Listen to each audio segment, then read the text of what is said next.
Okay, folks, get ready for a wild one today. We're diving into a topic that's reshaping our cities as we speak.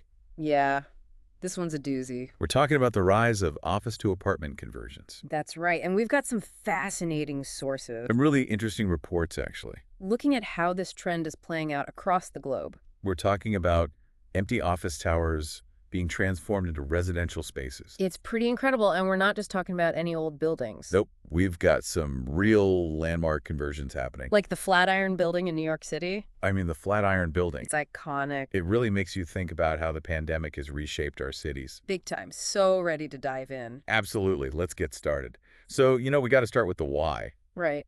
Where did this whole trend come from? Why are we seeing so many offices going residential? Well, you can't talk about this without acknowledging the pandemic. Of course, COVID-19 completely upended the way we work. Yeah, remote work hybrid models, all of a sudden those bustling office towers were ghost towns. And the numbers tell the story. Oh, yeah. The average U.S. office vacancy rate in June was over 18%. That's huge. And cities like San Francisco and New York Even higher. pushing 25 and 20% respectively. A ton of empty space just waiting for a new purpose. Exactly. And this isn't just a U.S. thing either. Not all. A recent German study suggests we could see tens of thousands of new apartments. Yeah, tens of thousands popping up in European cities, too. This is a global phenomenon, Yep. for sure. Cities worldwide trying to adapt. Makes you wonder what our city centers will look like in the future, right?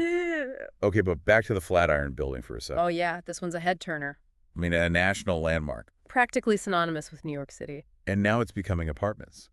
Pretty wild. What are they doing with it exactly? Well, they're creating 60 luxury apartments with these unique floor plans. So not just your average cookie-cutter apartments. Not at all. These are going to be larger, more spacious residences. Interesting. So where else are we seeing these conversions happening? Well, Washington, D.C. and New York are really leading the charge.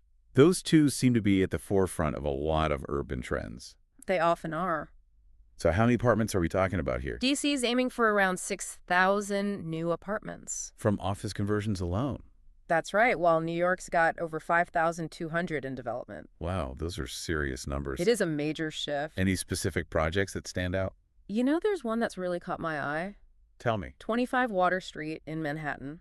25 Water Street. It's said to become the largest conversion project in the entire U.S. How many units are they putting in there? A whopping 12,263 apartments. 12,263. It's going to be massive. That's incredible. But I got to imagine Yeah. turning an office building into a place where people live Yeah. can't be a walk in the park. Oh, it's definitely not easy. So what are some of the challenges developers face with these conversions? Well, first off, these projects are complex I bet. and costly. Makes sense. You know, it's not just about aesthetics. It's about meeting strict building codes for residential living. Of course. Fire safety, for instance. Huge issue. Office buildings usually have these large open floor plans. Right. Lots of wide open spaces. But apartments need to be compartmentalized for safety. So you're talking about some serious reconfiguration. Absolutely can be a logistical and financial nightmare. I can imagine. What about natural light? Oh, that's a big one. Especially in these older office buildings. Got to make sure there's enough natural light for people to live comfortably. Right. And then there's the plumbing and ventilation systems. Totally different needs for offices versus apartments. Exactly. So yeah, these projects aren't for the faint of heart. But despite all those challenges, Yeah, there are some pretty compelling benefits too. definitely. Cities are facing housing shortages, Big time. and these conversions offer a way to address that. And breathe new life into underutilized real estate. It's like a win-win, right? Potentially. We're finding creative solutions in a world that's constantly changing.